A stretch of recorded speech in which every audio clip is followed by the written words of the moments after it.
Welcome to the Sparky Coach podcast. This platform was built by Sparkies for Sparkies. We simply exist to make business owners more profitable, or businesses more profitable and more predictable. So we want to work with people that work hard because we love working hard too, that work smart because you got to be on top of the business, people that are kind because no one likes a dickhead.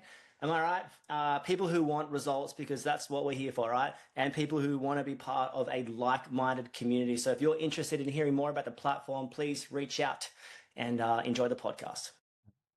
Sparky Coach Pod. I'm Dave. That's Corey. What's doing? Yes. The collaboration that people want to see, that people need to see. I love it. Great intro. You practice that or what? Thanks, mate. I've been listening.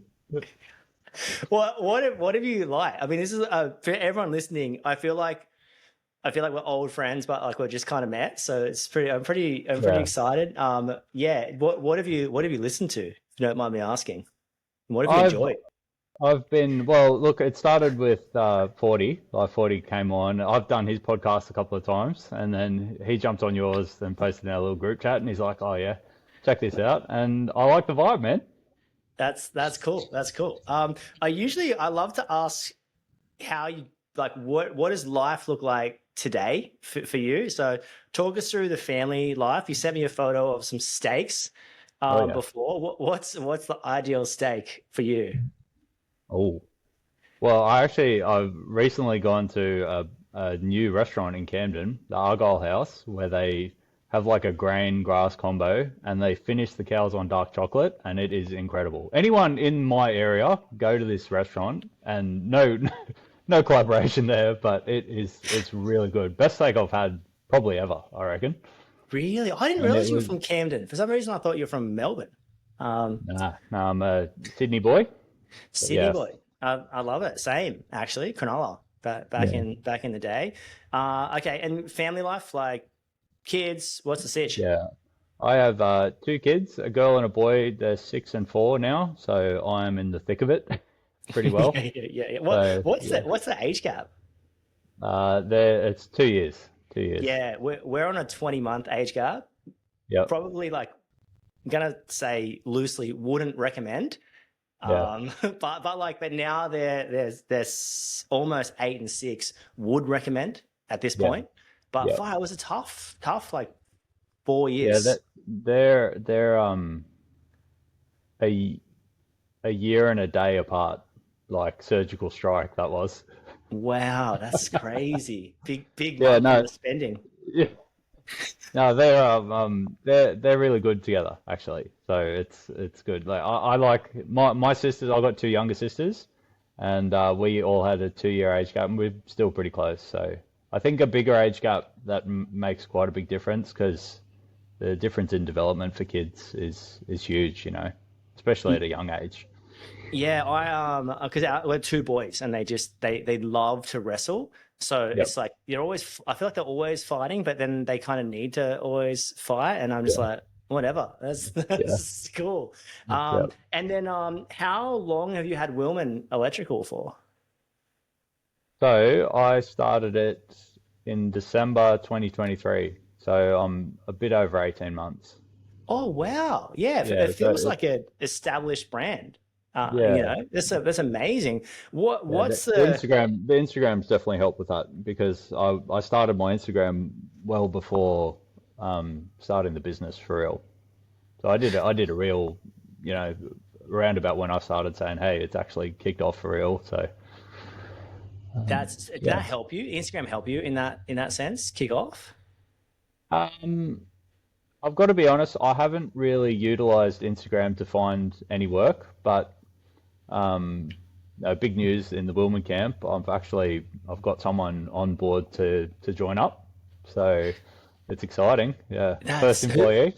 Oh man, that's so exciting! I got to get into it. Like, what made you want to start a business? Like, what were you doing, and was the drive always there? What's the go?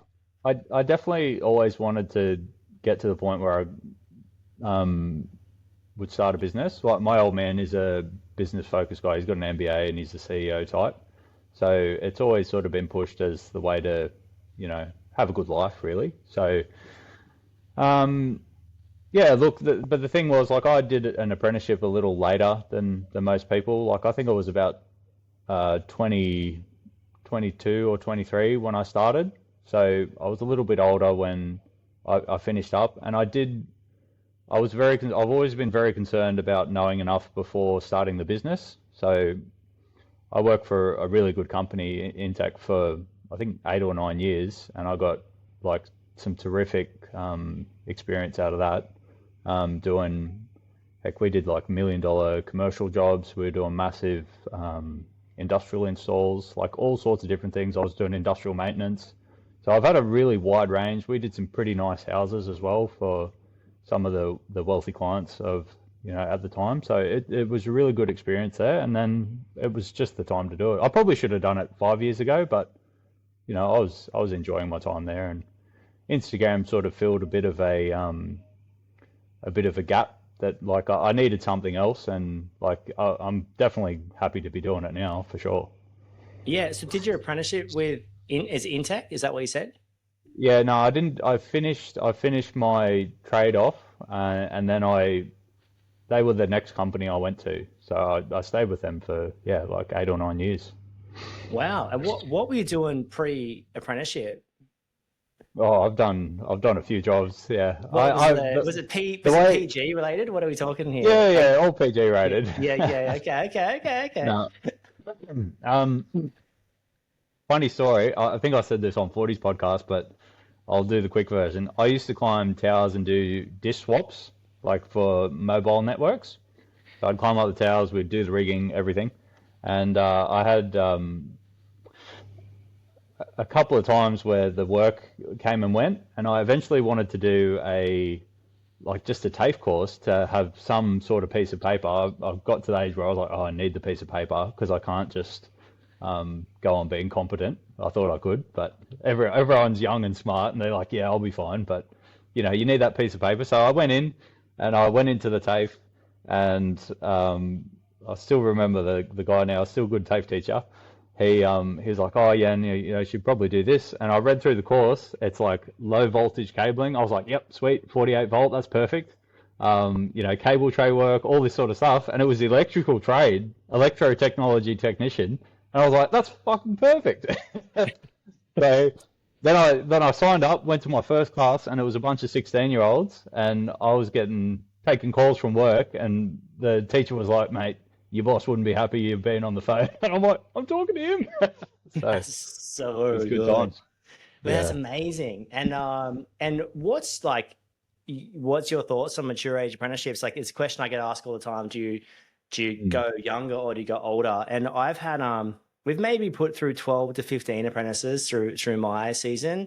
I've had success with both. I think like you get that weapon. My favorite apprentice, I say him all the time. Oh, two favorite, Mikey and Luke, just absolute gods in so good. Mikey was such a freak. I think he works for Clipsal now in the instrumentation sort of Oh, okay. VSD realm, and which was a smart option for him. He's a smart kid, but he was so incredible. Like he'd come in and he'd have better ideas than me, which as the big dog, it's hard to hear Yeah. a 16-year-old come up with something better. No, it's not really. It's like, it's actually incredible. You want to employ smarter people, but I've had incredible success with them and incredible success with like a mature age. And I've also seen both fail, like, Yeah. and just because you're older doesn't mean you know what you want to do. And just because you're younger doesn't mean you aren't driven and motivated. So what do you think on this itch? Like, Yeah, I've had I'd say I'm the same as you. It depends on the guy. Like my first apprentice that went all the way through Intech, he was I think he was 16 when he started, and we did a like horrific office fit out in the city. So he was getting to my place. His parents were dropping him off for 6 months until he had his license, and he was showing up every day, and we were doing 12-hour days in the city, and then driving home for 2 hours, and then he'd get home half an hour later than me, and like he stuck with it, and like he's a weapon tradie now, and then I've had a mature age guy as well. He came through Intech also, and pretty well he finished up his time and started his business immediately.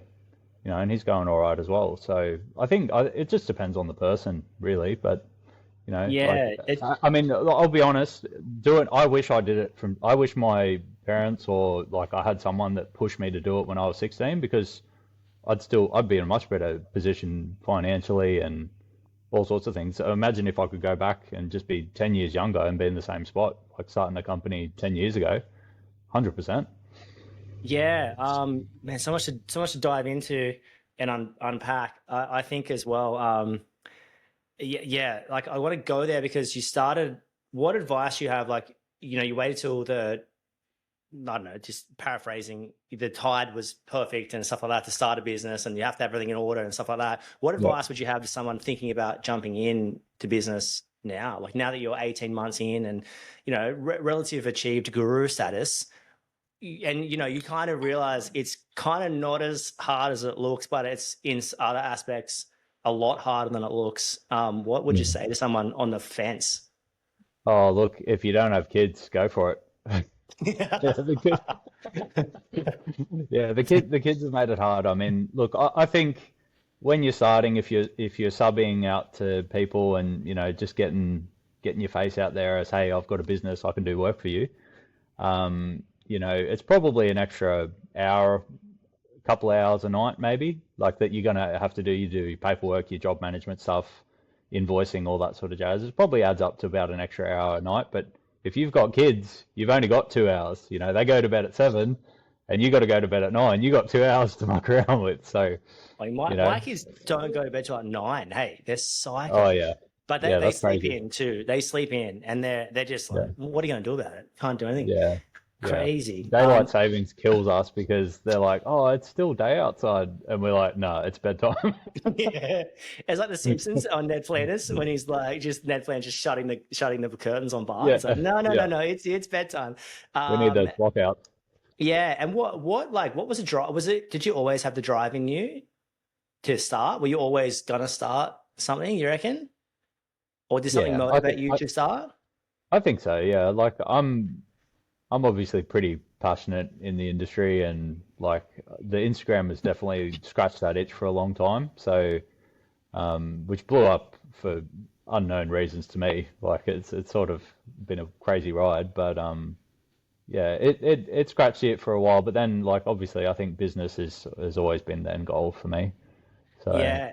How so interested because what's the follower count for you? 70,000 ish? Is that? Yeah, it's just under 70, but it's really stagnated as well, which I don't I'm not going to pretend to understand it, but I I had when you look, there's all metrics and things, and my reach isn't anywhere near what it used to be. Like people per like there's a people per month, sort of how many people are seeing you, and I remember it being probably 10 times what it is today in when I had a lower follow count. It is really interesting, but I'm not as funny with the reels. Like I did a lot of the photos. Like photos were my thing.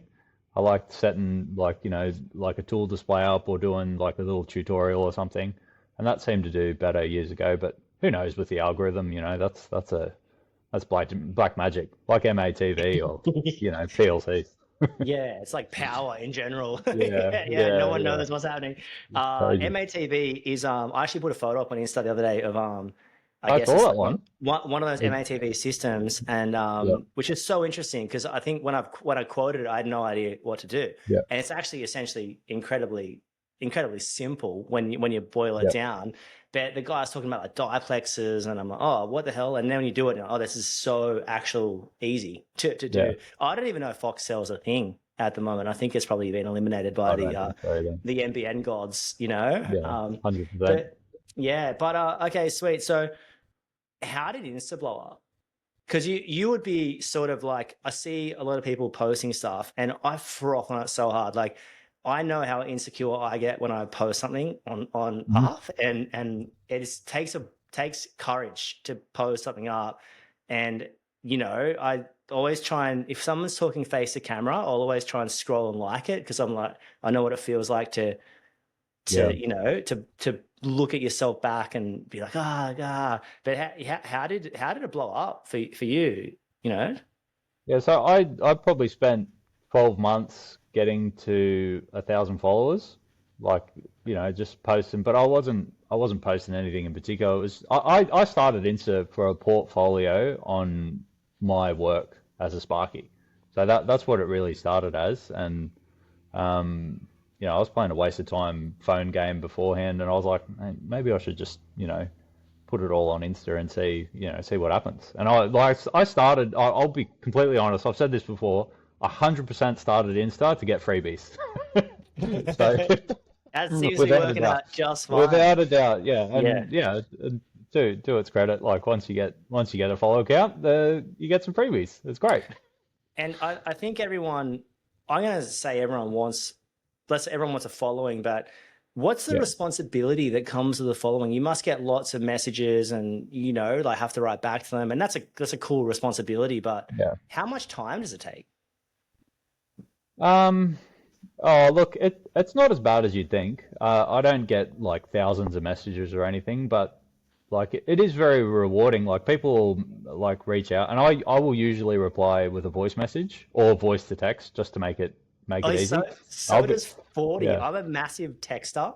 I yeah, love texting. I've always done it. I always like it. But yeah, 40's always like leaving me some 3-minute voicemail, and I'm like, yeah. I'm gonna Yeah. listen to this. Well, you Yeah, can't speed read through it. You got to times two it, and then it sounds funny. It's yeah, I yeah. get both. I get both things. It's definitely like the voicemail thing is easy, babe. But because I do the camera and like a lot of like hearing my own voice, it doesn't bother me as much anymore. Yeah. So, it is, but everyone's like that. It's like, oh, do I really sound like that? I'm like, at this point, I don't care. Yeah, you sound worse than that, I'm, actually. I'm, I'm also probably at an age where like you just stop giving a fuck, really. Yeah. How Yeah. how old are you? I'm 37. 37. I'm 41. Crazy. So yeah, okay. And how did it blow up? Was it like, because I've seen some of the work you guys do, and I've seen some of like the promotional stuff you put out. I love it. It's so Yeah. good. And the work is super sexy. Like I Yeah. think Thanks. coming from like Sydney, for me, you have access to so many I don't know what you would call it, like sub trades. So Yeah. Tommy from Rylak did our home automation. Like we didn't dabble in Mm. that. And then my Yeah. old boss was aircon focused. And then we had someone that might do intercom. So it's like you can remain relatively focused on electrical without ever programming a VSD or Mm. doing anything like of that, well, like you could almost call it like an industrial, like a heavy commercial industrial nature. Like even the Mm. bakery we used to work at, where we would do lots and lots of work at, they had their own in-house person, and they would Mm. call us out. And I'm like, if there's like 240 and 415, I'm literally going home. Like Yeah. you can Yeah. deal with that, but it looks like some of the stuff you deal with is super cool and super unique. And I guess yeah, like is that a love of yours that you sort of froth on Yeah. Yeah. that? 100%. I love all the aspects to the trade. Like, and part of it is probably, for me, honestly, my favorite sort of job is like an office fit out. I think the quality of life on an office fit out is top tier. Like, especially that there'll be a coffee shop just down the elevator. You go across the road, there's a coffee shop there. It's terrific. But if you do that day in, day out, it gets a little boring. So, if you can do some stuff on a, water treatment plant like I am at the moment, that's really interesting. And, I'm um, trying to dive in there a little deeper, but we'll see what happens. I've only got a small scope, but we can only see what happens over the next couple of months. We'll see how that goes. Oh But man, I feel yeah, like, because I obviously work with a lot of electricians and was in the industry for like, I had owned business for 13 years. I feel like the amount of people doing things well is not as many as you think. And some yeah, people are doing things really well and they're not making any money, which is unfortunate because it's going to shorten the lifespan of their like ability to stay in the industry. Like no one's going to stay somewhere where you're going backwards or bankrupt or even sideways to an extent. It's just incredibly interesting to talk about. But yeah. So what who edits all your stuff? Do you do all that in house? it's all me. Yeah, So I've never had any I've never had any like pro stuff done. I've always just done it myself. I've got better at video editing, like but I'm definitely not like on professional level. Like I see some of the video, like some of the Sparkies, they have like a professional thing done, and it is incredible, you know. But I think like there's pros and cons to it, and maybe one of the cons is that it's not as. I think a lot of people want to just see you talking in front of the camera and just say, "Hey, this is what I'm doing." I mean, those videos to me, like from a video sort of editor's standpoint, they're awesome. Like they're really really good, and I could never do that. Like, there's no way that I could do that. You know, there's some YouTube Sparkies, especially from the UK, that edit their videos, and it's so good. I'm just like, there's no way that I could ever do that. I can't compete with that sort of level of production quality. But you know, it doesn't seem to translate to reach or views as much as I think it probably should. You know, like I think it's a little unfair for how much effort, and I would imagine it costs a bit too. You know, like those professional companies, they're a business as well. They're trying to make money. They got to make profit. So yeah, it's tricky. It's very it, tricky. yeah, it is tricky because I mean, I'm only new to Instagram like 6 months ago, and Crow Electrical we never had Instagram, to my knowledge, and I think we had like five Google reviews, and one was from a Crow Electrical that was in South Australia or something Yeah, like, but it wasn't the meat and potatoes of our work. Like our yeah. work was built upon like ongoing client relationships, and someone would see our vans driving and call. Like it was relatively organic, which to some extent was kind of incredible in that sort of warm chip in mode. But Mhm. yeah, I've always thought like, I mean, my favorite surfer, like one of my favorite surfing YouTube is Nathan Florence, and it's literally like face a camera, paddle out, like super. I don't know if organic's the right word or authentic, but real. I don't know what you Yeah. want to say, but you can actually tell that it's not produced, and I think that is good. I think there's a Yeah. point of like, if my market was high end builders, yes, I'm going to want a drone flying over, and like someone opens a door and the drone drives Yeah. through and Or sees nice at furniture. least spread it in, like have it like every third video, or you know, like Yeah, definitely have it in there. yeah, have it in there, and then the budget. Once you get to a certain level of high end residential, it's like that's just operating expense, the Yeah. normal operating expense. But someone starting out, I probably can't afford to pay someone. But I froth on like, your Insta, 40's Insta, and Jaden's Insta, like Edgecliff from Josh in up in Cairns, like Barney from First Choice, Faulkner's one in WA. Like I like everyone's got their style and they're playing to. I'll follow anyone there that I'm not following. I'll have to check. Yeah, yeah, yeah, yeah. I'll watch it back. Who inspires you on in that world? Look, I mean, the one guy that I ask a lot of questions and is a genius on it is Matt at Addicted to Tools. Like, he Cool. knows so much about it. Like, he's gone deep, right? Like, he knows the rates, how to build every. I mean, you look at his page and the growth that he's got. It's outrageous. When I started Instagram, he had 30,000 followers on Insta, and that was it. And now he's got you know like 100,000 followers on YouTube, and God knows how many on TikTok. I don't have TikTok or anything, but No, he's blown neither up do I. for real. Yeah, yeah. I mean, that's amazing. That's so cool, and he seems to be great on camera, which is. Yeah. I think anyone being themselves is great on camera. And if anyone is listening back to this, I think you just be the best version of yourself you can be. Put yourself in front of a camera.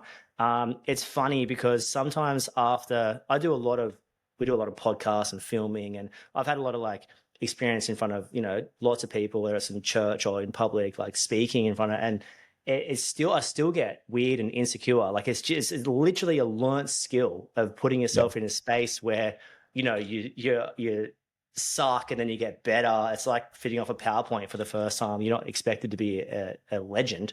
Yeah. Although you probably were you? I can imagine you'd be pretty good at that straight off the bat. But how did your Instagram blow up? So you said you got to a thousand, like, and then what was Yeah, the so tipping point? I can tell you exactly. I started a job. It was a day hospital, and there was at the time, I think it would have been in December, so it was probably a year after starting.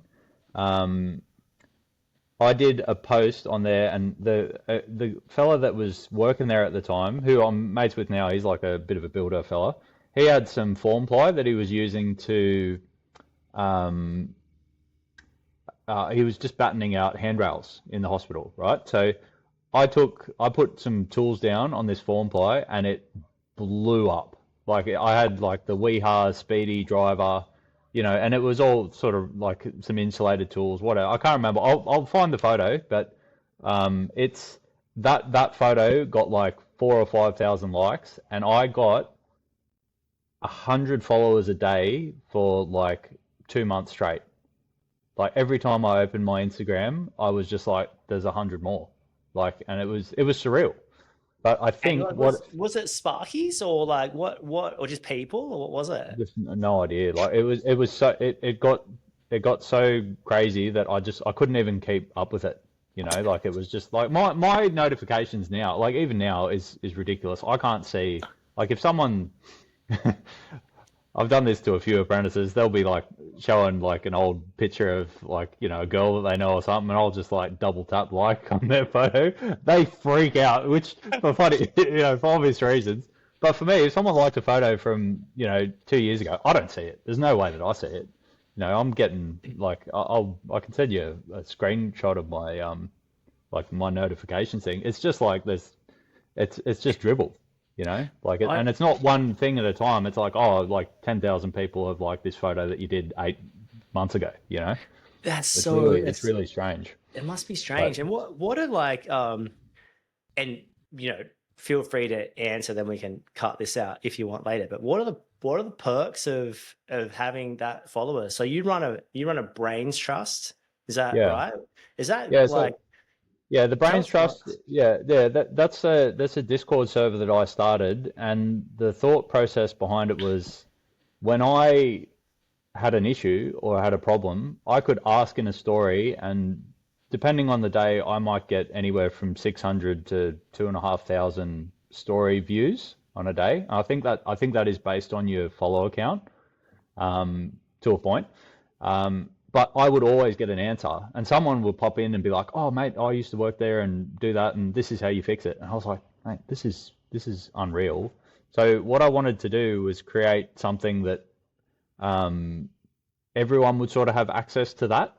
And so I started this Discord server, and sort of I've been just loosely promoting it on stories every now and then, and I send a link. So I got some shirts made, and which a handful of people bought. I'll send you one. Yeah, But I'm like a yeah, merch lord right now. yeah, Yeah, yeah, I'm for in sure. deep dark, like I'm in dark Yeah, territory, you like must have a whole aggressively. cupboard for all the like Sparky merch you got. I get so much. I also ask for it in Yeah, fairness, and yeah, well, I demand it, yeah, but yeah, I want to put a rail up behind me and just hang all the merch there because I think it's yeah. so That'd be cool. sick. I love repping people's merch in the pod Yeah, and stuff, and well, you could but have a yeah, brain trust shirt for the next one. I love it. Give it to me. Yeah, Yeah, yeah. So that's yeah. yeah, so it's literally turned into something like bigger than me at this point. Like I might have started it, but there are people in there, legit engineers, like, and it's a real health, like, the old Facebook groups that used to get slagged off if you asked a basic question.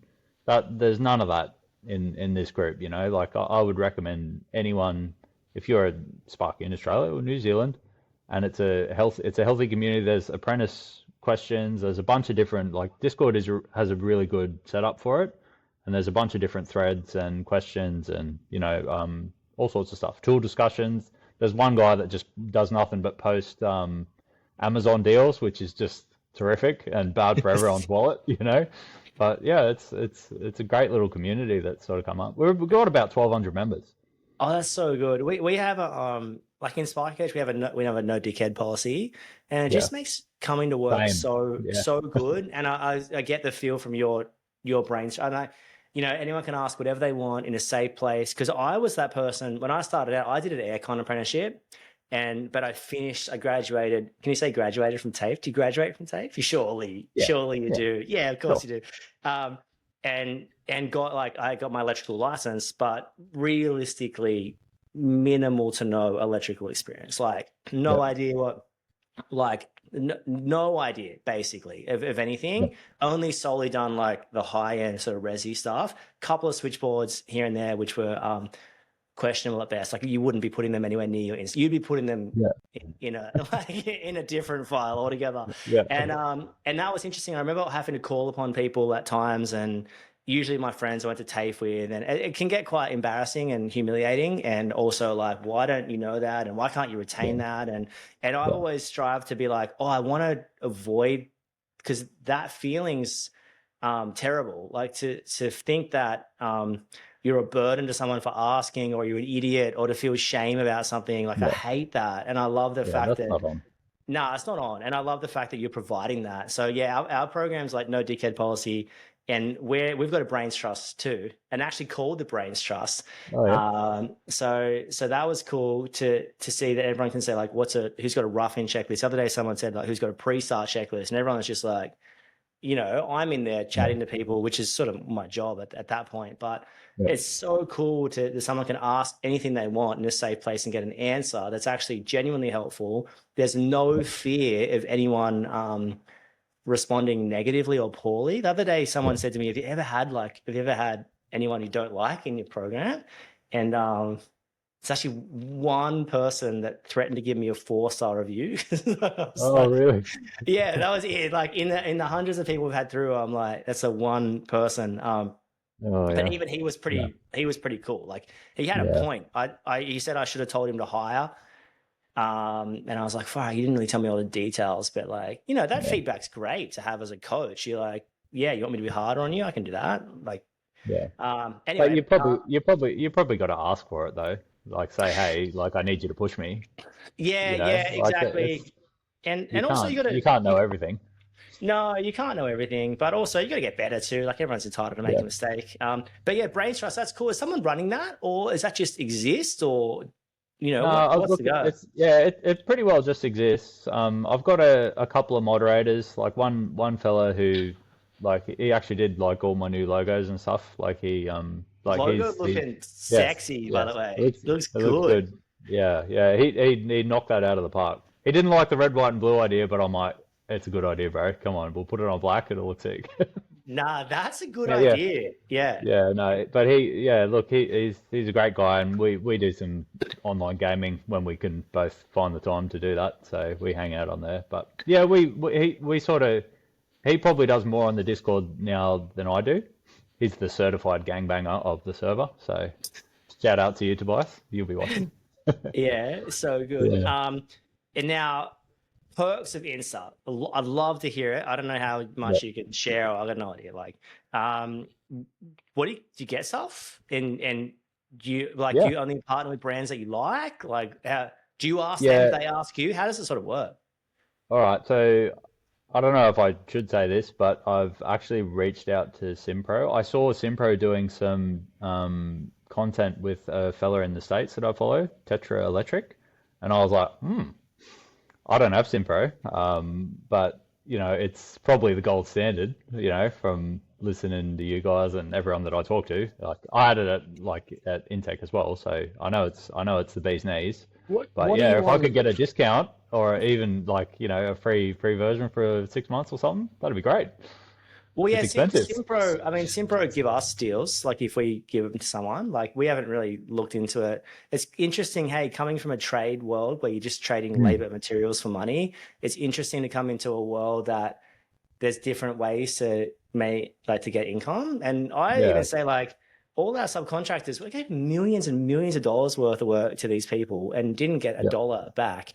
Shout out to Tommy from yeah, Rylak, who probably still owes me many cases of beers upon many cases of beers. But like, no, it's just like, it's something that is foreign. It's a foreign currency to exchange. So, but yeah, Simpro yeah. would be great. What are you using at the moment? Are you using anything? Yeah, I'm using Tradeify. Cool. How do you which find that? yeah. Look, I think for what I'm doing, it's probably fine, but I've been through a few like at a couple of different companies. I've been through like a changeover, and I can see myself getting onto Simpro eventually, like for just how deep. Like I've done some interviews and demos with it, and like I can see it's way better, right? Like it's probably Yeah. 4 times the price. It probably is 4 times better, especially once you get it set up and dialed in. And Tradeify is relatively simple for what it is, but it's serving me fine at the moment. Like I'm doing mostly cost plus work, and it's pretty easy to manage that and the hours that I'm Yeah. doing. So Well, it's so interesting to talk about because I agree. There's no substitute for Simpro, but Simpro is only as good as the information going into it to yeah, produce what comes out of it. So, and you see different people. I think everyone's on a one-way ticket to Simpro. It does have a lock of if you're over 6 to 8 staff, like it's pretty incredible in what it can do. And anyone, you just listen to the people that are up at that. Level is not the right word because it's not a level game, but up at that stage of business, it's the reporting side is what you want. Like you basically you need a CFO, and Simpro can act like a CFO. Where ServiceMate might not have the reporting, but we sort of double handle everything. I make everyone double handle everything with our workbook. I built this workbook. It's psycho. Like you would see posts of it on like yeah. probably on like the green weeks and stuff like that. It's an Mhm. independent commission into the workbook. But yeah, I see people thrive. To be honest, I see people thriving on a scorer. I see people thriving on Fergus, thriving on ServiceMate, thriving on Simpro. I think the reality is, and I'm about to do a webinar. I don't know if you even call it that these days with Podium. And I'll talk the ways to make money as a business because there's so many business like structures. You might even say you can make killer money on cost plus. One of our guys is making like 600 grand a year with 4 staff, doing hourly rate work. Yeah, And so for me to see that rubbish online, I'm like, you yeah, guys don't know what you're talking about. Like, if you don't know what you're talking about, you need to stop talking. Like, yeah, it's to rubbish a certain style of work just because you don't understand it. It's kind of like me rubbishing a Rubik's cube because I can't solve it. It's like yeah, it doesn't actually yeah, make sense. So, but I think there's the more I see it, and I only previously to coaching life had context to me and my friendship group of the businesses that the style of businesses they run. One of my really close mates is making like $1 million a year on hourly rate work, making $5 an hour off people. yeah, So I saw that. I saw my old boss making good money from like high end residential. I saw people in commercial. I saw people in a hybrid role. I saw builders how they worked off a large volume of materials and lots of subcontractors, but skim the hourly rate tight. And I saw builders skimming the hourly rate like north and not charging project management. There's so many yeah, avenues to make money. And as long as at the end of the year, end of the month, end of the week, end of the day, you're sort of like billing for more than it's costing you. yeah, That's yeah. like That's it. yeah, everything else can sort of politely move to the side at that point. But yeah, so that's my sort of rant. But yeah, okay, cool. But I think so Simpro, you've reached out to them, they get back to you, or what happened with that? Yeah, they did, and then they asked to go to email. I haven't heard back from them. It was I only sent them my email like this morning, so we'll see what Yeah, happens. let, Fingers let me crossed. know. And then Yeah, and what else? Like, do people like give you stuff and then you get yeah, paid? yeah. So Like, yeah, so paid. I don't go in for paid too much. The one brand that I've worked with that has paid me is Fluke. So they've paid me to do some of those longer reels based on like the 1674, and then their new data tester that has the Wi-Fi capability. So they wanted like a pretty detailed video. And to be fair, I probably put more than like I would have earned more if I just went to work, than doing those videos. Like they were quite difficult in a way because especially the new multifunction tester, there's not a lot of information on some of the new tests. So I'm trying to do research and I'm having like Zoom chats with like some Fluke gurus to try and work out exactly what they want me to show and then how to put it together and then how to demo it in some sort of way as well. They're like pretty in depth. Look, they gave me the testers for free as well on top of that, so it wasn't a bad deal at all. But like that, there was a little. I've got to be honest, it was a little stressful doing it just because I definitely didn't want to make myself look like an idiot, but I also wanted to, they're paying me and give me like a pretty expensive machine. I wanted to do it right by them as well. So It's a yeah, pretty it's easy just partnership. Eh? They've yeah, always been the benchmark, yeah, Fluke. 100%. Like, Yeah. yeah, So that I got to admit, the first time um they ever reached out to me, I probably had about 5,000 followers, and I was just like, I've made it, 100%. Like this is it. I've done it. Like I've yeah. got an account. It's big. I'm a big dog. You are a big dog, and you come Yeah. across so good on camera too. I think I watched that one where you were you had, I don't know what the right word is, but it was like a data tester, and you had like, Yeah. you plug in one side and then go to the other side, and it just sort of reads Oh what yeah, one's yeah, what. Super yeah, interesting. So yeah, good. But yeah, man, that's amazing. And you obviously yeah, enjoy it too. Yeah. yeah. Like, Yeah, look, yeah. I do like making the content.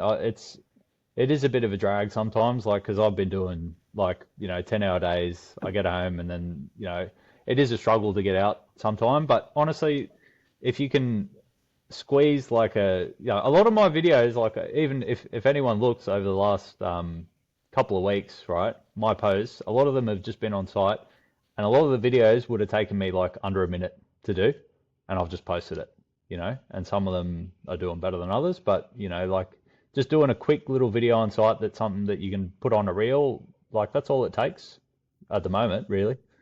So And you don't have to spend heaps of time. Like it's not a huge, like I don't spend heaps of time thinking about content, but maybe if I did, I'd probably have a bit more, growth but I mean that doesn't really matter to me anymore. Like I've got a good enough platform that, I can get work or, I reach a lot of people anyway. Like it's all relative, right? So yeah, it's all relative. I mean, I'm no expert in the whole thing, but I'm sure 200 of the right followers are a lot better than 20,000 of the 100%.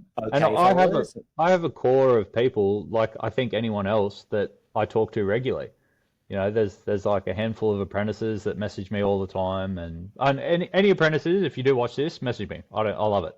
Like It's, I love helping the youngins coming up. So any question, I'm not fussed. But it's so good, yeah, man. It's I do. such, Yeah, there's definitely a core like of people that I message all the time. They message me all the time. Like, and that's I think that's universal because most of your followers like they don't care who you are.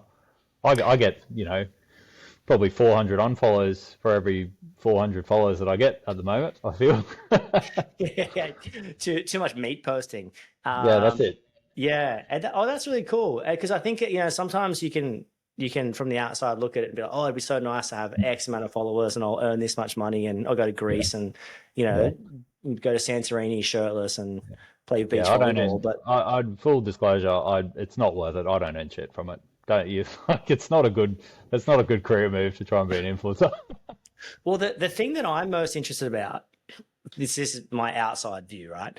Is that I see a lot of people posting stuff and it's sort of, here's a PowerPoint I fit off, or this is what we're doing today. And I think one of the most underrated things about putting yourself out there on social media is the employment options. Is that other people are watching and they just might be your next tradie, your next apprentice. You probably not your next client, to be fair.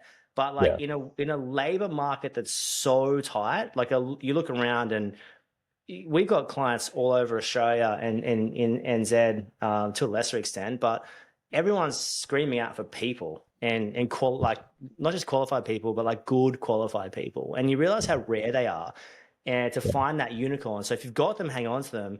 But everyone's on Instagram, and if they're yeah, looking, and if you're especially if you're somewhere like Byron Bay or Cairns or I don't know maybe even Melbourne or Sydney, like mm, if yeah. you're at a Gold place where Coast. Yeah, people, yeah, Gold Coast, if you're at a place where people move to, Sunshine Coast too, yeah, you've got to be on that thing because this is probably where your next hire is coming from, yeah, and for and sure. then and then on the sort of, I don't know, like on your Instagram, does the carpet match the drapes? And I remember, just going through people's, and this is why it's so important to put your face to camera, I think, is that people look and you can gauge authenticity very, very quickly. I think everyone's gauge of the BS meter as a tradie is very, very solid. Yeah. When you're eating lunch in the gutter every second day, you've got zero tolerance for anything coming at you with like a clean haircut. And actually, funny story, I want to ask you about haters, because someone posted on a paid ad we had, and they said, can this guy take better care of himself or something like that? And I was honestly like a little bit hurt, but also I've got two rules with writing back to haters. One is I get to say unsubscribe, the other one is I get to say cool story Hansel, like from Zoolander.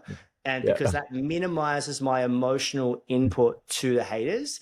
And if anyone's listening, you'll see a pretty clinical, in Sparky Coach, when I post, it'll be Rolling Stones, Jumpin' Jack Flash, like every time. Only because one, like my dad's not here anymore, but it was like his favorite song, which means a lot to me. But secondly, is because I found I was wasting emotional time on things that didn't matter. So I'd be trying to line the song up with the moment. You know what I mean? And I'm spending all this energy, time, effort. What's this? And I'm posting Yellow Card and Offspring, and then Britney Spears, and then someone else, and all this kind of stuff. What you're doing works, because every time that song comes on, I was like, oh, Sparky Coach post. It's like just here, like on my phone. Well, ironically, I feel like branding wise, it's a masterclass, but it wasn't deliberate. The deliberate thing for me was like, what can I not waste my emotional energy on? And if that song's already chosen for me, I don't have to worry about it. It's another decision that I don't have to make. But I want to talk about haters. Do you get them? Do people like criticize? Because I even put photos of Crow Electrical's work, 2018, 19 era, whatever. And I was like kind of worried, people are going to criticize me. Is someone going to stab me about something? Like, do you get people negatively commenting? And if so, how do you deal with it? Or is everyone cool? Yeah, to be honest, not too much. I don't know if it could be a portion of like arguing with someone with a microphone, like I do see it. Like I see people like ragging on people's work, but like honestly, I'll just try everyone does like work that doesn't look great from time to time, all safe, all compliant, but it doesn't look great. I'm not posting that, am I? So you're only going to post like sort of the best, and everyone should do that. Like, but if you had an hour to fit off a switchboard instead of 2 or 2.5, like don't post that one on Instagram. You got to get ragged on it. But look, I don't get too much hate, honestly. Like it's very rare that I'll get like a sideways comment, but like I'll engage with them, like if they're happy to engage, but usually they don't say anything after I reply. But I don't get. Look, what I post, like I don't, like I said, I don't care at this point. I'm old enough that I'm not going to be bothered by some keyboard warrior posting. Yeah, it's interesting because the people that usually rag are the people that have got like obscure, weird. Oh yeah, it's a private account. 10 followers, and they've got some conspiracy posts about something. It's like a pretty typical type of person. But super frothing on what you said, at the start, if you found someone, that's amazing. How did you, like, hiring in this market? It's hot market. How did you go about finding them?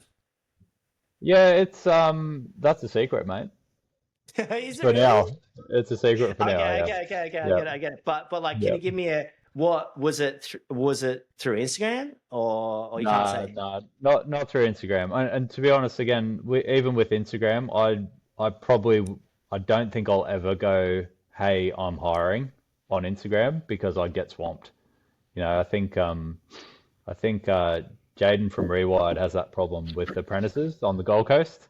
He just gets swamped with messages from apprentices who want to work for him because he's got a company that looks mad, and it's got Gold Coast in his like Instagram handle. So it's like, oh yeah, I know he's around me. I actually know one person that might want to work for him. So Gold Coast is gold. It's yeah, not until you go that's to the Gold Coast. hot. It's hot. It's enormous. Yeah, It spans like 2 hours yeah, every direction besides east, which is yeah, water. But yeah. it's My little crazy. sister moved up there. She's a doctor, so like she's got all the brains in the family. But yeah, she's Nah, working at.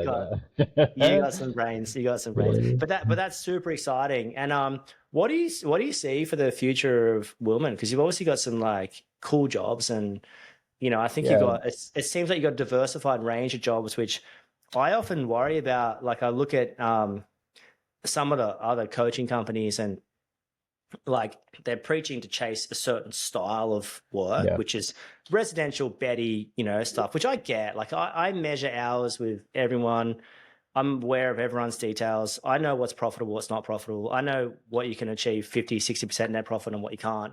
And the interesting thing about like the highly profitable jobs is they look highly profitable, but they're 2 hours worth of work. So it's like yeah, it has to be highly profitable. The admin related to it, the booking, the scheduling, you probably got Podium at that point, or some kind of external thing like populating leads from Facebook or Insta or socials.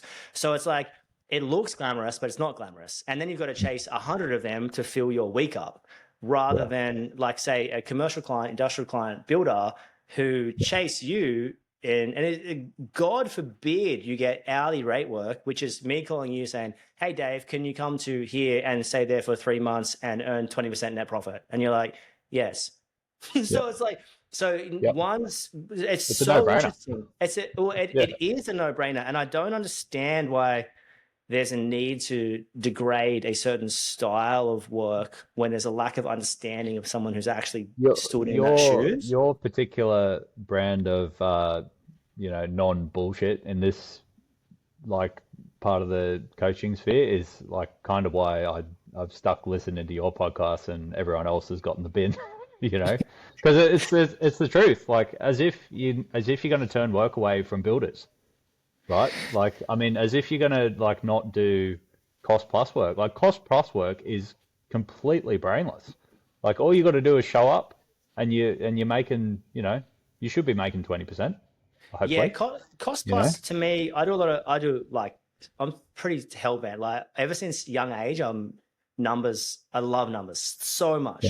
And then, but yeah, 25% net profit and obviously there's parameters of cost plus, like your overhead has to be in a relative realm of reason. It's got to yeah, be in that sort of 25 to $45 an hour range. But ironically, it's the hourly rate work that gets you into that range, yeah, because you see with people that are 40 to 60 to $70 an hour overhead costs, which is doing the general Betty work, yeah, because they've got to chase work, they've got to invest into ads, they've got to invest into admin, they've got to invest into all this sort of, like, to some extent, they're self-fulfilling prophecy. They're paying a machine to create and generate and bill for work and do work. When it's like, what if the machine was not there and you could yeah, eradicate it, and it came through a phone call, like me going, "Hey, yeah, Dave, you want a pod tonight?" "Yes, sweet."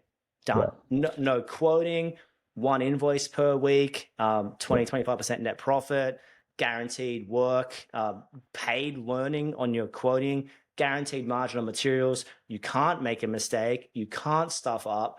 You now can get this right. You can now get apprentices on board, because now you can train them in like a clean, clinical, neat, tidy, yeah, sophisticated manner. So now you've got an apprentice coming on board, which is psycho level cost operations. So generally speaking, loose numbers, cost of ops is $6,000 for the first person, $3,000 for every van thereafter. That's just loose terminology. So if you've got $6,000 for the first and two tradies, that's 6 plus 3 12. You organically land in that realm. If your style of work can house 3 apprentices with those 3 tradies, now instead of, $4,000 per person, 4 plus 4 plus 4 is 12. Now you've got 6 people for the 12.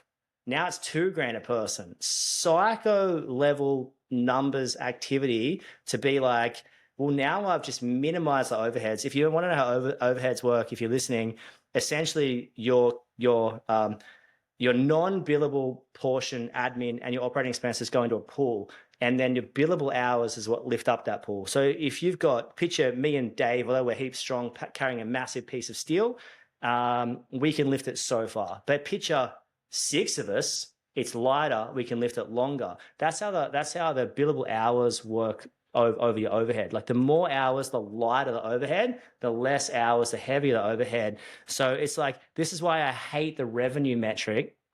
Revenue is an incredible indicator, like, don't get me wrong, but it's an indicator. Like, it means nothing. It absolutely, it means it's terrible. Like, what portion of profit is in there, or gross profit is net profit is in there? Like, it's crazy. Anyway, I feel like I'm like, yeah, but I've been wanting to get this out for a while. So, No, no, no. yeah, Unleash the beast. yeah, it's good. But Yeah. but I love that. So you got someone coming on board, and what do you see the future of Willman? Like, what's the goal? What are you excited Hmm. about? Yeah, so I would like, honestly, to get to probably 5, maybe 6 people, couple of apprentices, because apprentices, I think, if you're going to organically grow, apprentices are 100% the best way to do it. Hey, But just I, just stop there for a sec. I want to branch this out. Why do you say that? well, as they come on, they learn your method from day one. So by the time that they're a third year, they're probably as good as any tradie that you're going to have 6 months in. Realistically, they're going to know exactly how you do things, how you want it done. And mate, if you get a new tradie on, especially if they're a little bit older, mate, if I went to a new company, I'd be like, oh, we should do it like this, push it around, and that might ruffle some feathers, right? Like, and it's a hard conversation to have with an older person, but with an apprentice, it's just like, oh, that's the way we've always done it. So I think if you want to grow a really strong team and you have a good guy as an apprentice, like they're worth their weight in gold. And they will, like, there's a bit of loyalty as an apprentice too. If you've had a good apprenticeship and been trained well and looked after, and like the family word in business is a bit of a dirty word, but like if you do treat them like a family, like family member, I think it does actually make a difference. And if you can Yeah, retain them for, 5, 6, 7 years after, like, I think you're doing pretty well, you know? yeah, 100%. My reference to apprentices, if they're billable last week, billable this week, billable next week, that's a sure sign to hire an Mm. apprentice. Um, it's super interesting because I feel like we've all been given a shot. So that was my theory as well. You've got to do the right thing and put people through. But as well, anyone listening, if you're on the tools still, there's no better time to put an apprentice on. Like, they're gonna watch you and think what you do is normal. And we all Mm. know what you do. Everyone's listening going, yeah, what I do is not, I'm the big dog. But like, it's true. They're gonna look at it and be like, that's how you communicate. This is how you work. This is how much gets done in a day. This is what I got to do after the fact. This is how I've got to answer the phone.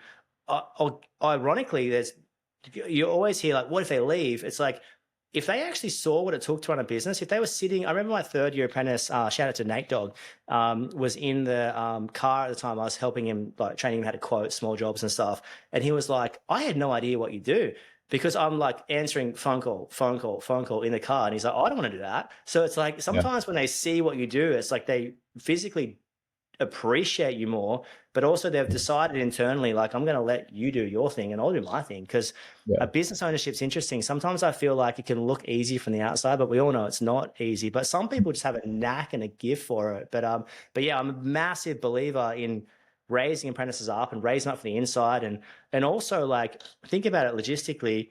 By the time they hit tradie and you've had your commercial, industrial, residential clients for 5, 10 years, they know the access panels, where the timer's located, where the 100%. transformer is on the third floor and the left-hand side of the toilet at that, like, behind that tile. They know Yeah. everything about your Yep. business.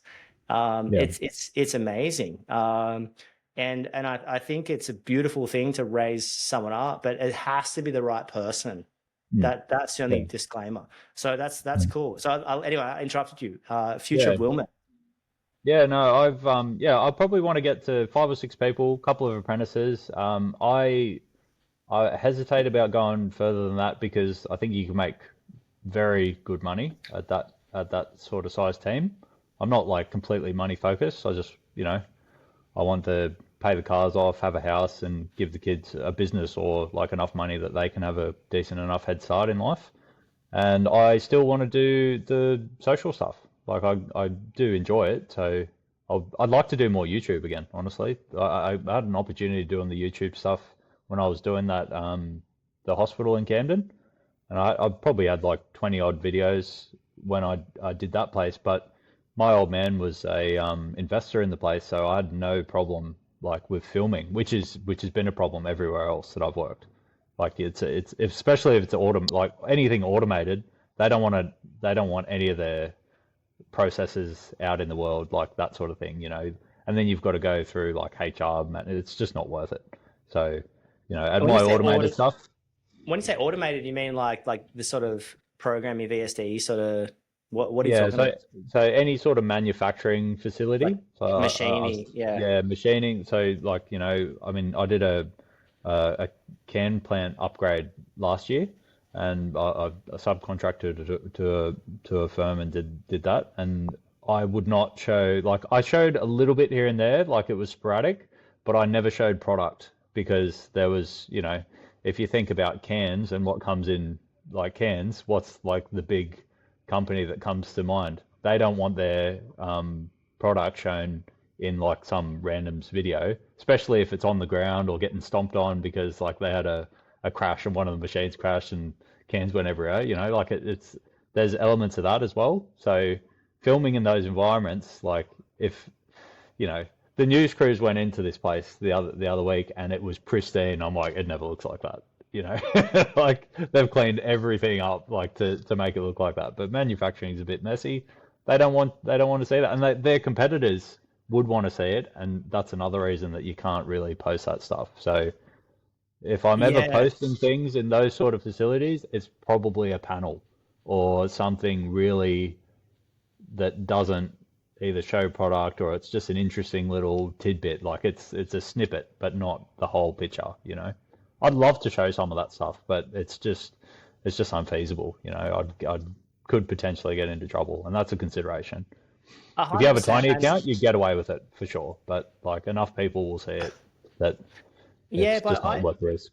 I feel like there's a certain level of awareness. So we had a lot of high profile clients, like worked at movie stars' houses. I had a big social media policy in our employment contract, and like you can't film Yeah, me or yeah, anywhere for that matter. Like yeah, so even if my business existed now, I fully doubt we'd be on Instagram to a certain extent. Like yeah, it might be, I might be up there a little bit, but a lot of the places we worked at were not for the public eye. And yeah, like we went past the Governor General's house the other yeah, day in the ferry to take the boys to Sydney to Taronga Zoo, and I was like, I've worked there, yeah, and like you can't talk about it. like you know yeah, what I mean. yeah, yeah, So it's really interesting to stop and collaborate. But I think that level of respect for your clients to be like, yeah, um, I'm not allowed to. I think that's cool. Like and that yeah, level of respect is what sort of gets you the work in the first place, because sometimes you can sort of try and you see everyone trying to post everything about everything. And it's like, if I was a A-lister or a certain builder that did discrete work for certain people, and this is probably, to be fair, this is probably more concerned about like a major city like yeah, Sydney, you know, you would be aware that, hey, that's not cool at that point. You know, too much information is in fact too much information at that yeah, point. yeah. Um, So but that's super cool. And I also like I love what you do, and it's so interesting to see where people land, because a part of our pathway is you know, get to know your numbers first, and then you want to close a week and close a month for like 3 to 6 months, and then you set a business plan. But I love the idea of people once your foundations are set and you're profitable, it's like you don't know what the world's gonna bring you. Like you might get some of our clients have the most like they're making $1 million a year and they are the most unlikely heroes. They just landed in a certain client, a certain doorstep, in a certain place, in a certain yeah, time. And they've got this style of work that enables them to have 20 staff, 30 staff, 5 staff. It's kind of irrelevant. And it's super cool to watch like I, how everything pans out, you know, yeah. like and how I everyone think makes, that yeah, yeah. that's one of the most important things about uh like business from my point of view was if you're working for someone, you're not the guy that they're going to talk to, right? I think there's a there's a point where you need to take a bit of a leap of faith and just say, okay, I'm going to do it. I've got a bit of money behind me. I'm just going to have a crack, subcontract or whatever. But when you're out subcontracting, you can say, hey, I can do that job for you, and you can't really say that if you're still an employee. If you've got someone else's shirt on, like it doesn't work because they're like, oh, well, why wouldn't we just call your boss? But if you're out there and you're doing it, I think that's a big step, which is a scary step. But if you haven't made that step, then you're not like a serious player to a like new potential client and like a freak client. Like everyone gets them. Like I hear all the stories. Like I've got like one good one already. So it's yeah, How did it's you? I'm so interested. I share what you can, don't share what you can't. How did you meet that person, that yeah. free So client? I've got a so it's cool. I don't know how much I should say, but look, I made a lot of friends when I was working at Intech and just other trades, this and that. So I've actually got a job lined up with an aircon guy that I met um, years ago doing office fit out. So I'm going to do some work for him at the end of the week. But there's one particular guy. His name's Sam. He used to do the fire systems on the job, the dry fire on the jobs that I would work on with. And he's an older fella, and he's pretty well, like he's the best fire Sparky I've ever worked with. Like he knows every single panel, how to program every panel. Panels from like 30 years ago that are around, like no one else knows. He knows it. Like he knows how to do it and knows how to work it. So he's a genius in that respect. But he's had a been working with a builder friend of his for 30 years, and he's like, I can't do this stuff anymore. And the guy does like high-end residential. So he's pretty well palmed me off to this guy doing some like nice, this is super nice house that I'm working on. I've got to check with the client if I'm free to do some filming and stuff there, but it'd be a great place to do some filming and stuff. Like it's all C-bus. I've tried to convince him to go to KNX, and just from um, it seems to be the new hot thing. So it's pretty good. And the owner is like he's pretty techie, right? Like he did some of the C-bus programming at his own house. Like he sort of chipped away and like programmed a lot of it himself. So it's an interesting job. But this builder, his house will be on Grand Designs, like his actual house. Like he's just finished building it, and Sam did the job on his house, and he's like, I can't do this work anymore. My guys aren't like high-end resi guys; they're fire rough inners. So it's really good. But just be nice, right? You got to be nice. If you're nice, like good things will come eventually. Oh, I love that. And I think, one of my best mates, he did a session for us, like my childhood friend, and shout out to Tomo. And he started, he's high up somewhere at the moment, but he started in, I think it was Woolworths at that point, and maybe it went to Coke, and now it's at somewhere else. And then and it might have been when he was at Coke, he was sort of like stocking the shelves or whatever, like going in and working things out. And someone said to him, his mentor at that point said, "Hey, be nice to the shelf stacker at that point, or the bellboy, whatever we call it, because one day Yeah, they'll be the manager." And it was always like stuck with me. It's kind of like be nice to the apprentice. One day they'll be a business owner. So yeah, so treating the it sounds ridiculous to say, but I mean we're similar age. I'm slightly older than you. It's about 10%, but whatever. No one's counting. No one's counting the percentages. But like we grew up in a similar era where apprentices were treated relatively poorly. just net profit. Yeah, yeah, yeah, yeah, yeah, yeah.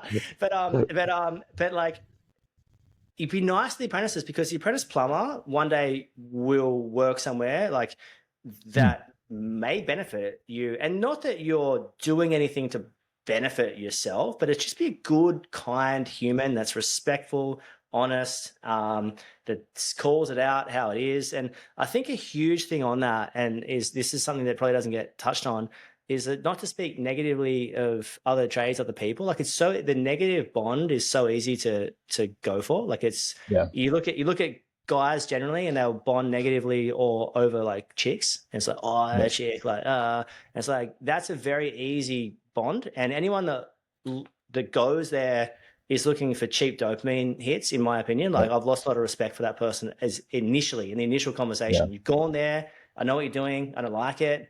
Bang. Like I can almost reference that. So, but anyone that's listening, be nice to the apprentices everywhere because especially the apprentice builders, like they'll probably one day work for themselves. And Yeah. I love that you reference that because Mm. that's cool. And And look, you never know. You never know who will be in the room that makes the call whether you get the work down the track or not.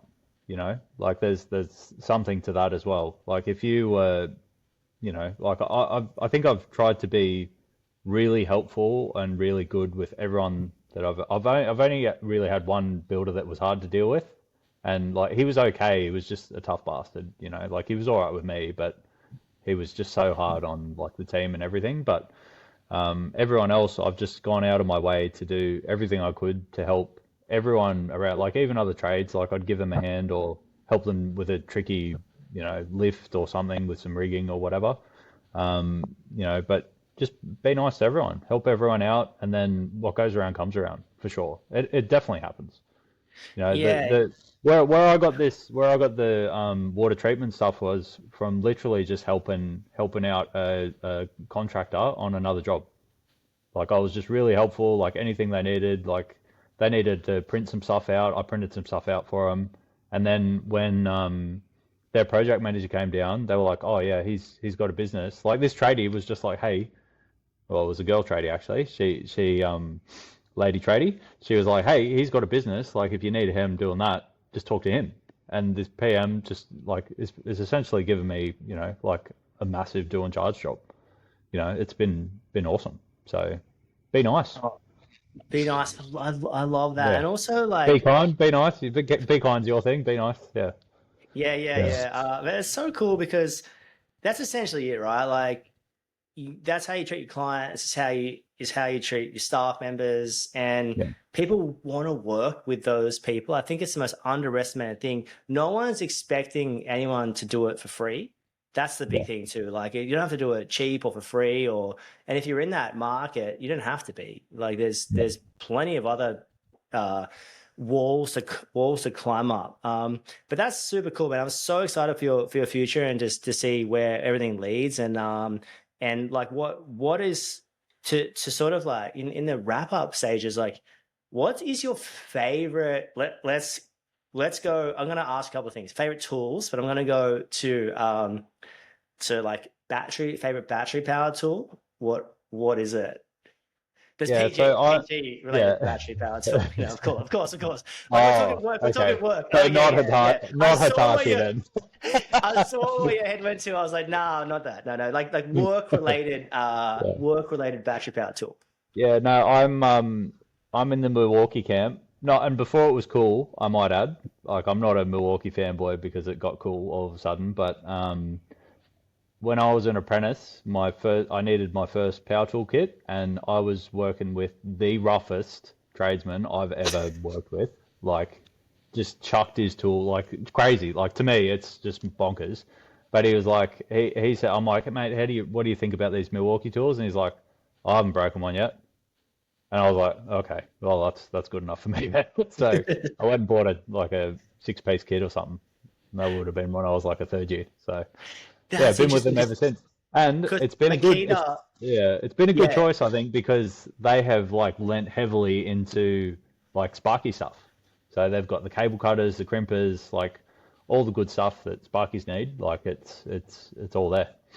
Because when I did my apprenticeship, I feel like you sort of govern to what the seniors in the business have, and that 100%. company I work for was solely Makita. Like, Yeah. forget about it. And Yeah. as an apprentice, you buy like a kit, and you've got at that Yeah. stage like a couple of 3 amp batteries, or maybe Yeah. less. So I don't even know. Like Yeah. we were Once you still, get a drill and an impact, you're committed to the battery platform. Like there's no way around it. yeah, well, we were still roughing in at that point with like a power drill. So Yeah, you'd put okay. your speed ball in a power drill and go through it. That was the only way to do it. But nowadays you can belt through obviously with the battery drill. But okay, Yeah. so Milwaukee's a brand of choice. Mhm. And then give me some of your favorite tools like screwdrivers. Yeah, I flip flop between Wera and Weha.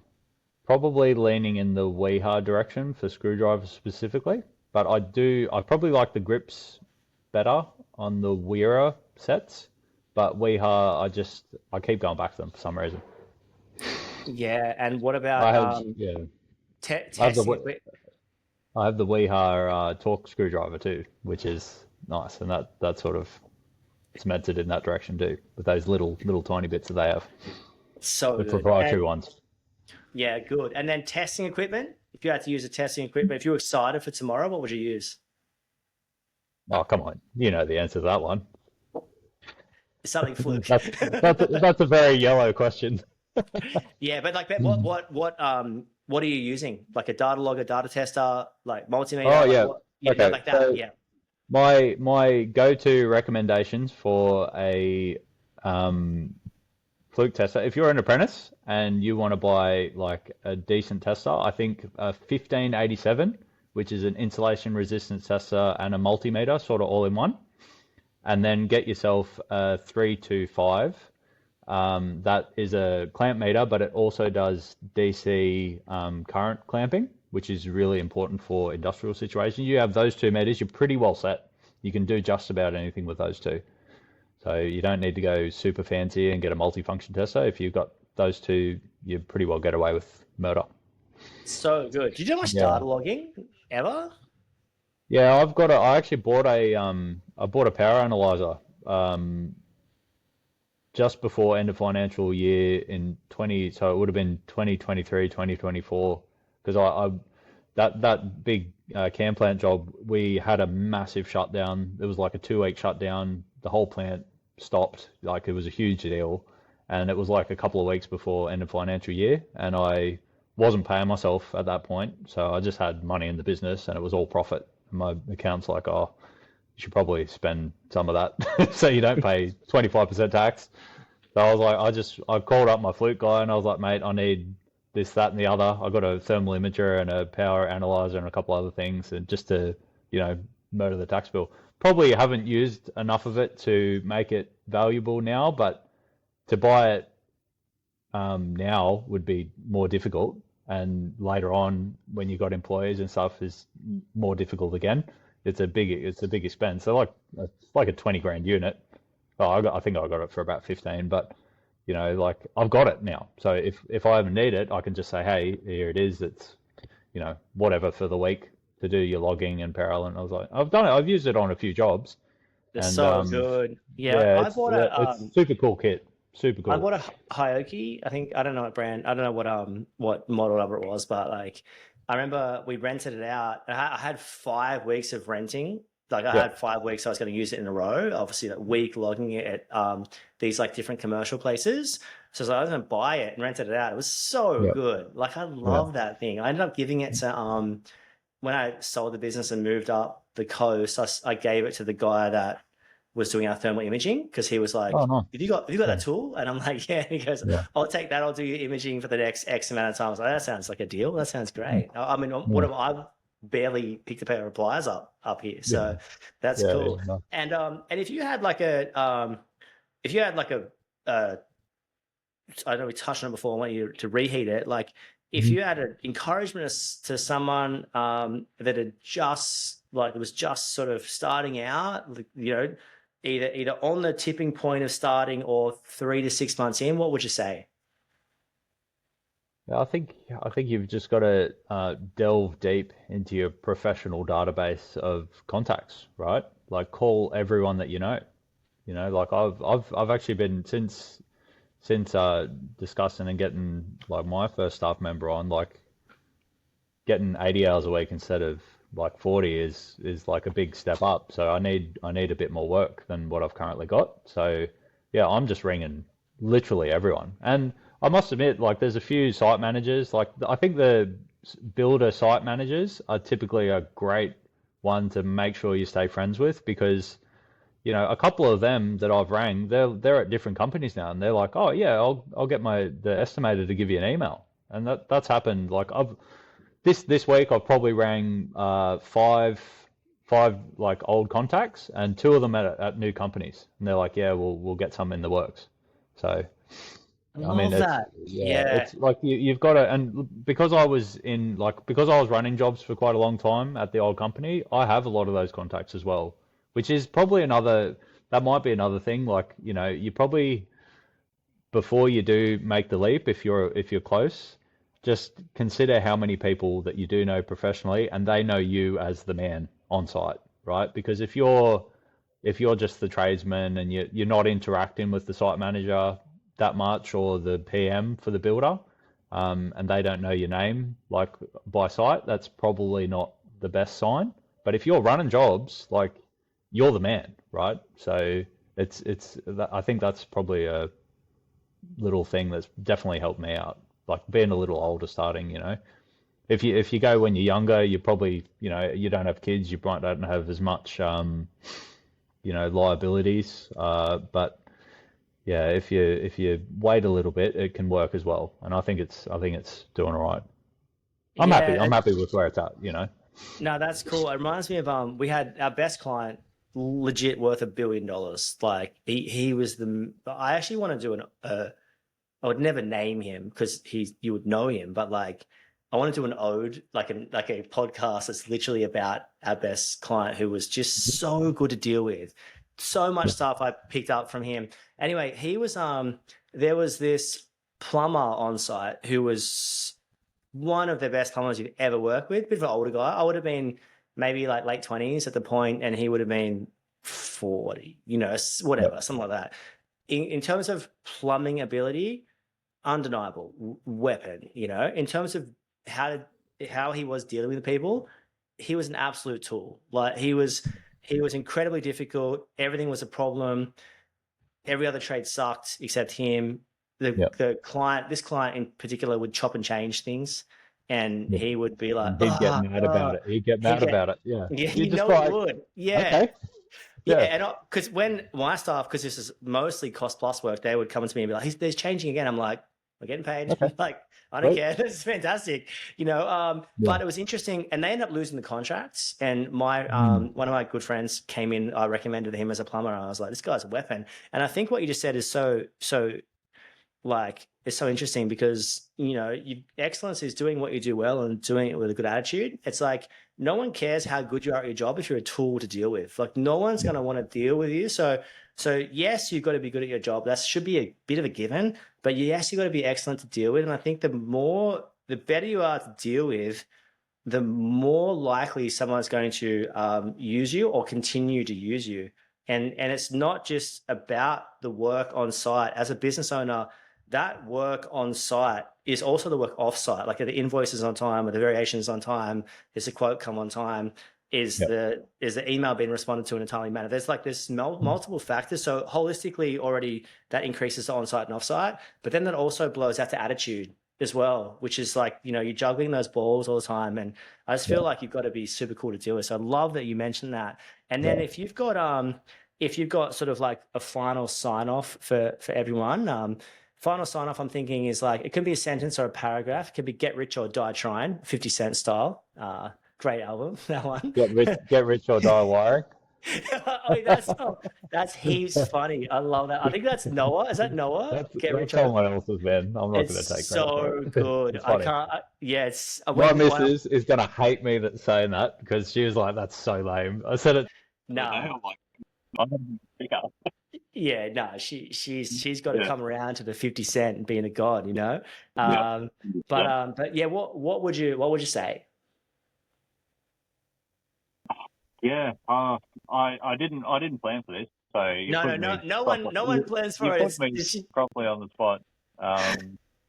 No, look, I think if you're good to deal with, you've got to be easy to deal with because people are calling you in sort of the time of need, and if you're a pain in the ass, like at first, at the first opportunity, they're just going to get rid of you. So be nice, right? Like be nice is my thing. You got to be nice and help people out as much as you can. Join the Discord. Fucking, if you're an apprentice, message me on Instagram. I love it. Sometimes they Join. get messages like they get lost. They get lost in the heap. But I try and get back to everyone. That's amazing. I love that. Well, thanks so much for your time. And I don't hang up this call because it's got a load, but I'll hang up in a sec. So thanks, Willman, for your time. And yeah, we You're welcome. appreciate you and we love what you do. We're excited for the future. And yeah, and for everyone else, thanks for hanging out. Yeah. Peace. We'll have to do it again in 6 months, eh? See where 100%. we're going. I love that. I love that. That's a wrap on another podcast. Whatever you're doing, don't be too busy to stop and check if you're making money. And above all else, you know the rules. Be kind. See you soon.